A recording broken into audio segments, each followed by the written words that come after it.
Bonjour à tous les amis, c'est Adrien, j'espère que vous allez bien. Aujourd'hui on se retrouve pour une vidéo dans laquelle on va monter et tester une config gamer que j'ai entièrement acheté sur AliExpress. Ça faisait un moment que j'avais envie de faire cette vidéo, acheter un PC gamer, une config sur AliExpress, et surtout vous me l'avez énormément demandé. Donc du coup j'ai tous les composants qui sont juste ici, je vais vous les amener, on va les déballer, on va monter le PC, au final on testera ce fameux PC gamer AliExpress pour voir si est-ce qu'aujourd'hui on peut acheter une config gamer sur AliExpress.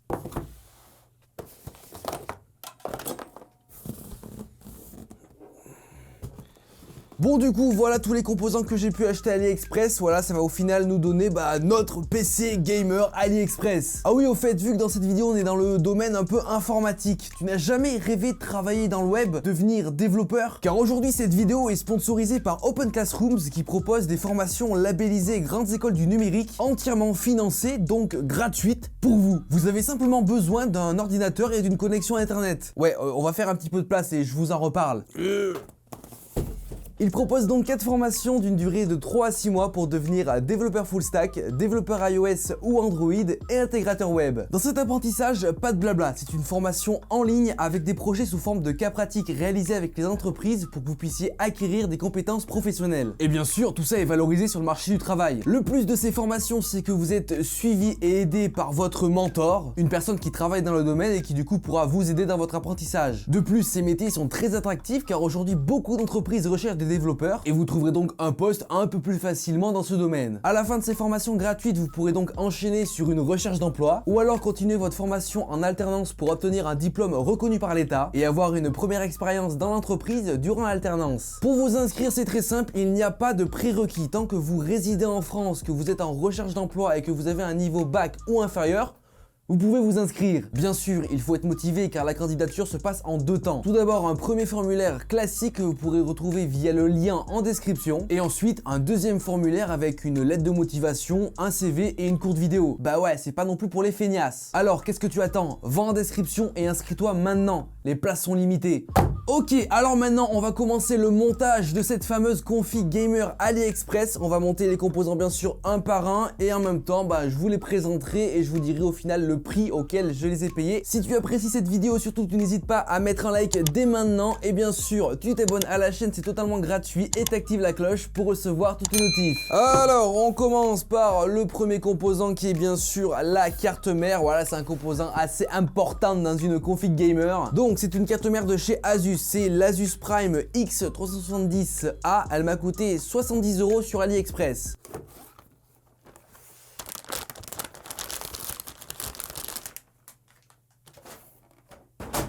Donc c'est une carte mère au format ATX, moi j'aime bien les grandes cartes mères, au moins t'as la place de bricoler dessus sans problème. Et par contre, il n'y a même pas la pile du BIOS de fourni, ça c'est cool. Bon apparemment c'est une carte mère assez complète, il y a 4 slots pour la RAM, il y a pas mal de ports PCI Express, il y a un port HDMI, il y a des ports VGA, il y a du DVI, il y a des USB 3.0, bref 70 balles pour une carte mère comme ça, je trouve que c'est pas trop cher. Ensuite, qu'est-ce qu'il y a dans ce paquet ? On retrouve bien sûr le processeur, donc j'ai choisi un processeur de chez AMD, c'est le Ryzen 3 2200G que j'ai payé 60 €. Donc c'est un processeur que je connais, j'ai déjà pas mal utilisé dans des configs que j'ai pu faire sur la chaîne. Voilà, c'est un processeur entrée de gamme assez puissant, pas trop cher, avec aussi une partie graphique dédiée, même si dans cette config là on a quand même acheté une carte graphique. Bon, on va l'installer sur la carte mère, j'espère que c'est le bon socket. Normalement, voilà, c'est une carte mère socket AMD 4. On va voir ça, j'espère que ça va rentrer. Alors, où est la petite flèche? Elle est là.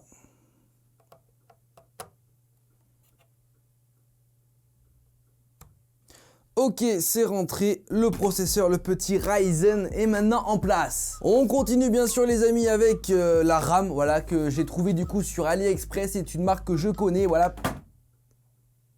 Comme je disais, c'est une marque du coup que je connais très bien, c'est des barrettes de RAM de chez Corsair, ce sont les Corsair Vengeance LPX, donc du coup on a 2 x 8 Go de RAM en DDR4, cadencé à 2400 MHz. Voilà, c'est des barrettes de RAM que j'ai personnellement dans mes PC, c'est du bon matos, là c'est les versions chinoises de la marque, mais normalement bah c'est des vrais Corsair, il n'y a pas de souci. Je les ai payés assez cher parce qu'il y en a pour un total de 117 € les amis, donc voilà, c'est plutôt très cher. Après voilà, je les ai trouvés sur AliExpress, c'est les seules barrettes de RAM potables que j'ai pu trouver sur AliExpress. Vous aurez bien sûr tous les liens des composants en description. Alors on va du coup les installer.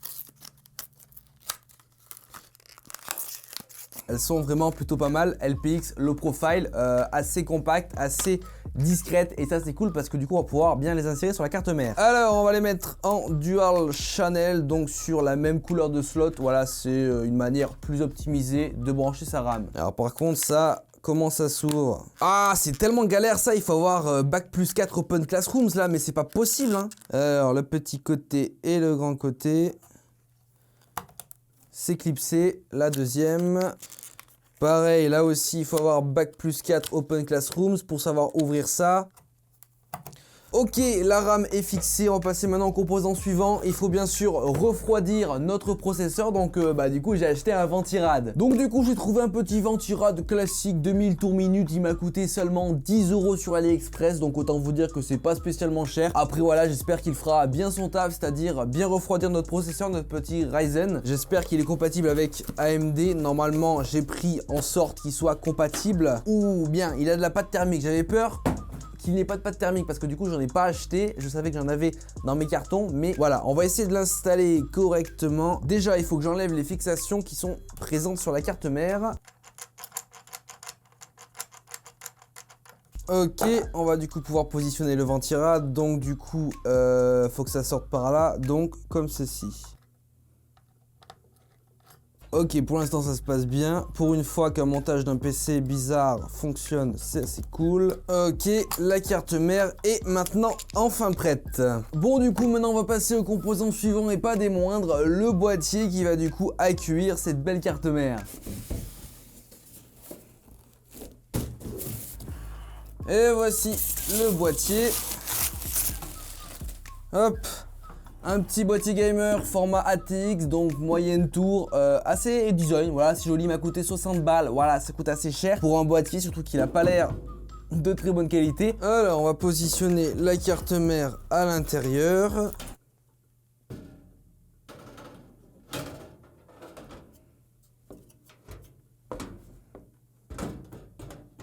Ok, ça m'a l'air bon, elle est à l'intérieur, on va maintenant la visser.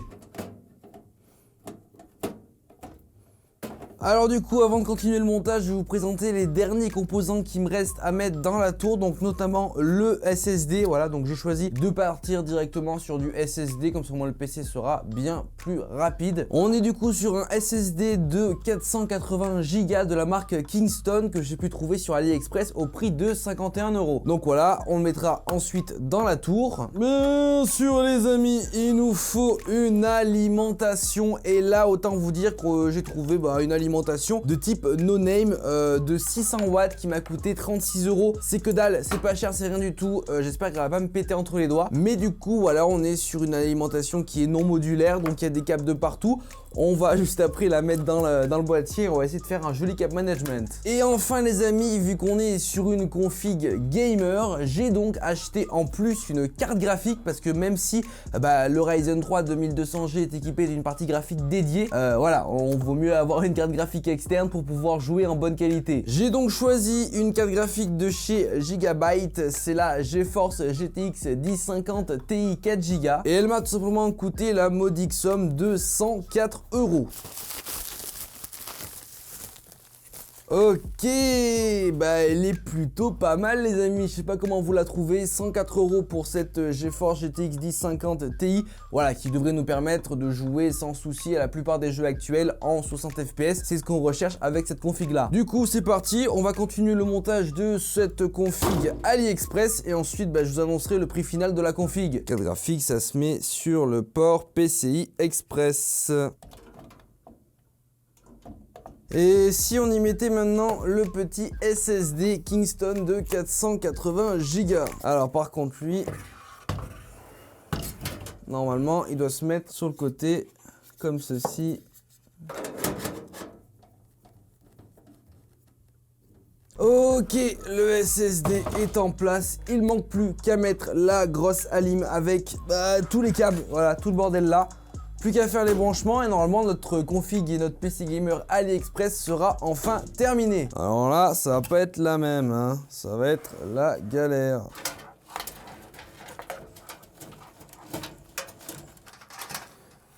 Oh là là, mais c'est un bordel de câbles ce truc. Qu'est-ce qui m'appelle?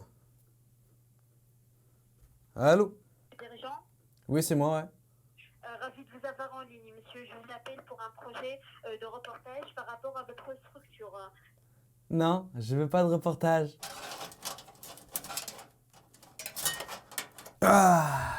Bon, ça y est les amis, j'ai fini de monter du coup cette config Gamer AliExpress. J'ai aussi fini de brancher tous les composants qu'il y a à l'intérieur. Avant bien sûr de vous détailler le prix final de cette config et de vous récapituler tous les composants qu'il peut y avoir à l'intérieur, on va tout d'abord essayer de l'allumer pour voir s'il fonctionne. Alors, c'est par là.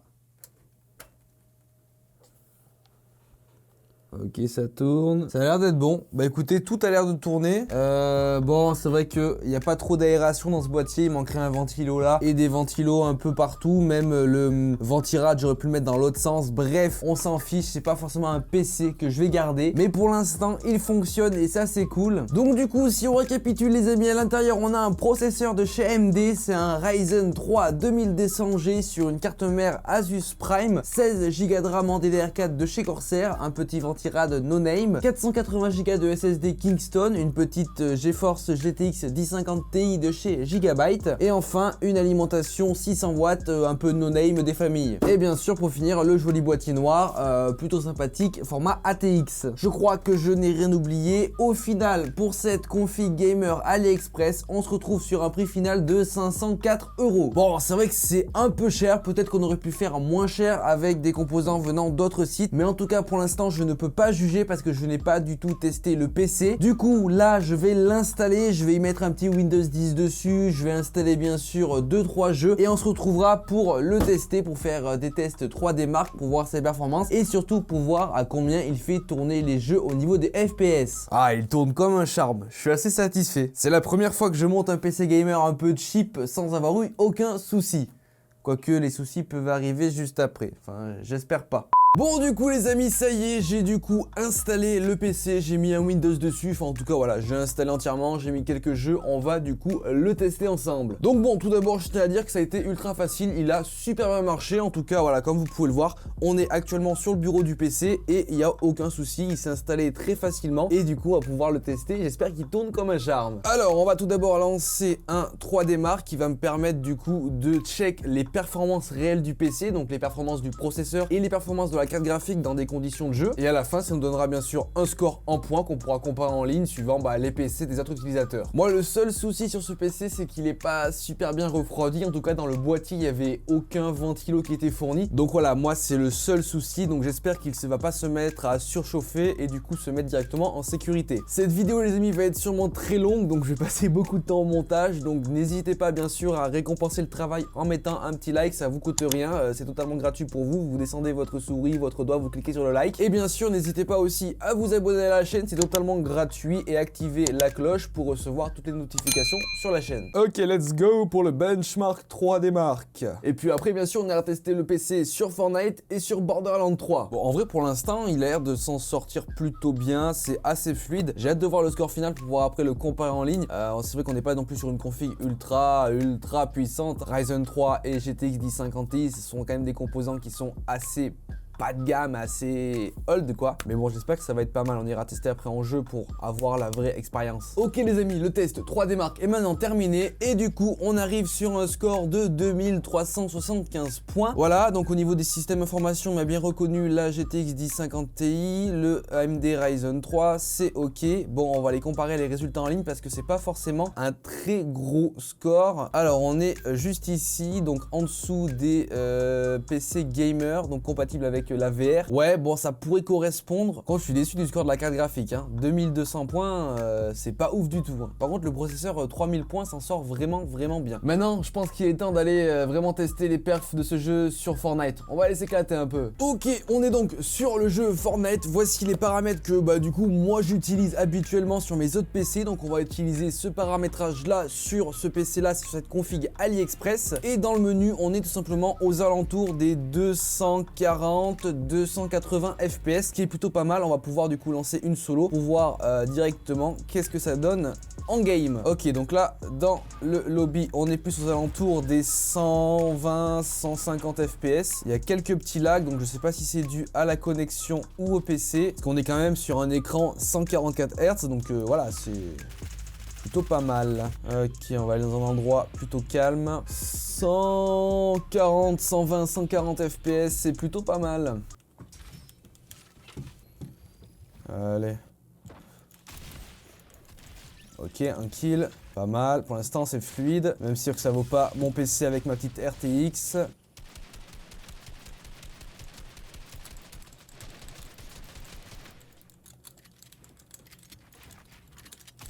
Allez.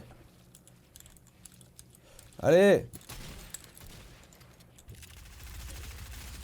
Ah, dommage. Maintenant, pour finir, les amis, on va faire un dernier test sur le dernier jeu du moment, donc Borderlands 3, qui, mine de rien, demande pas mal de ressources. Sa configuration recommandée inclut une GTX 1060. Là, on a une 1050 Ti, donc bien moins puissante. Donc, normalement, on devrait avoir quelques difficultés. On va voir s'il fait tourner en bonnes conditions à 50-60 FPS. Ok, du coup, on va aller dans les options, les graphismes, et on va faire plusieurs tests, du coup, pour voir si ça fonctionne. Donc, on est en plein écran, 16/9, 1900 par 1080, et on va commencer en très faible et on va monter la qualité de plus en plus pour voir au niveau des résultats. Donc c'est parti, on lance le test. Ok, donc c'est parti, on est en haut à droite, vous avez toutes les petites infos. Donc on est sur du 67-70 FPS, c'est plutôt pas mal. Et regardez bien le jeu, parce que le jeu n'est pas forcément si dégueulasse que ça en fait. Donc ça, c'est vraiment top.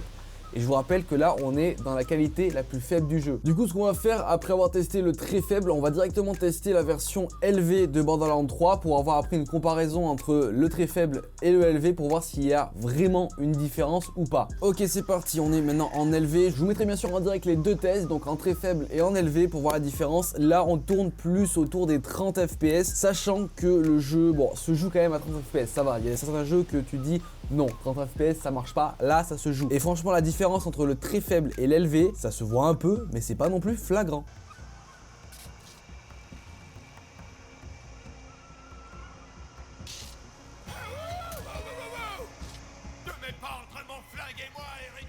Bon les amis, en vrai je suis drôlement satisfait de cette config gamer AliExpress, parce que bon, elle m'a quand même coûté 504 €, donc c'est quand même un budget conséquent. Le montage s'est ultra bien passé, en vrai les composants sont quand même de qualité, ils font bien tourner les jeux et ça c'est cool. Sur Fortnite on dépasse à l'aise les 100 FPS en 1080p en optimisant un peu les paramètres, il n'y a pas de petits freeze dégueulasses, il n'y a pas de petits bugs du PC, c'est vraiment ultra fluide et ça c'est cool. Pareil sur Borderlands 3, un jeu qui demande beaucoup plus de ressources, on arrive quand même à avoir une qualité potable tout en ayant des FPS assez hauts et constants, donc ça c'est cool. Franchement je suis conquis, on peut effectivement aujourd'hui acheter une config gamer sur AliExpress. Bien sûr il faut faire attention à choisir les bons composants, vous aurez bien sûr le lien entier de la config en description avec tous les composants. Faites attention quand même quand vous achetez des composants sur AliExpress, vérifiez que ce ne soit pas des composants qui viennent du fin fond de la Chine, une marque pas très connue. Bref, à ce niveau là vous avez tous les liens en description, n'hésitez pas à aller check ça. Si la vidéo t'a plu, surtout tu n'hésites pas à mettre un like et bien sûr tu t'abonnes à la chaîne, c'est totalement gratuit. En tout cas, moi je te dis à plus dans de prochaines vidéos. Allez, ciao tout le monde.